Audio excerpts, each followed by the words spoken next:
The hidden dangers of bad water. What you need to know. Access to clean and safe water is not just a necessity, but a cornerstone of healthy living. However, millions of people worldwide face the daily challenge of relying on contaminated water for drinking, cooking, and sanitation. Let's explore the serious impact of bad water and, most importantly, how you can ensure your water is safe for use. The impact of bad water, or water contaminated with harmful microorganisms and chemicals, poses severe health risks. 1. Waterborne diseases. Contaminated water is a leading cause of diseases such as cholera, dysentery, typhoid, and diarrhea. These illnesses disproportionately affect children and can lead to severe dehydration and even death. 2. Chemical contaminants. Harmful substances like lead, arsenic, and pesticides can seep into water supplies. Long-term exposure to these toxins can cause developmental delays in children, kidney damage, neurological disorders, and chronic illnesses, including cancer. 3. Sanitation and hygiene issues.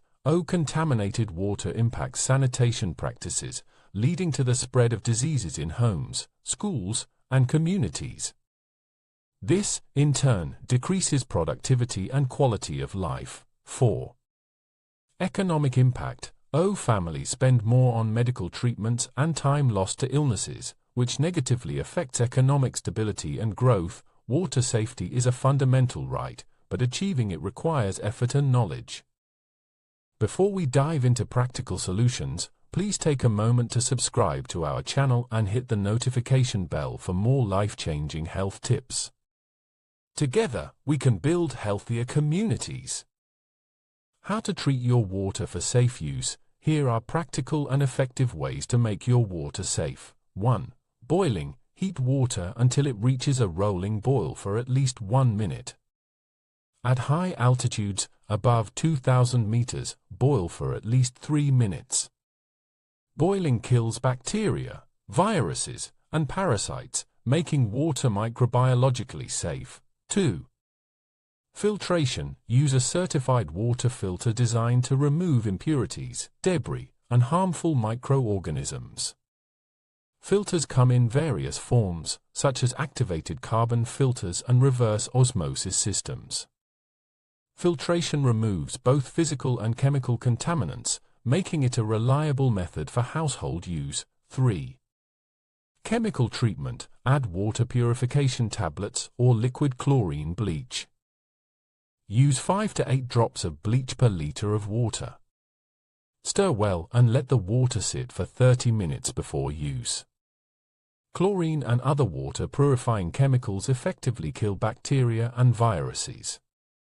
However, it's essential to follow the instructions carefully to avoid overuse. 4. UV treatment. Use portable UV light purifiers to neutralize pathogens. Ensure the water is clear, as turbidity can reduce UV effectiveness. UV treatment is chemical-free and particularly effective against microorganisms. 5. Sedimentation. Allow water to sit undisturbed so that particles settle at the bottom. Decant the clear water and use additional treatments to ensure safety. Sedimentation removes visible impurities. Preparing water for further purification steps. A holistic approach to safe water. While individual efforts are crucial, communities must advocate for broader solutions, including improved infrastructure, regular water testing, and public education on water safety. Remember, access to clean water is not a luxury, it's a right.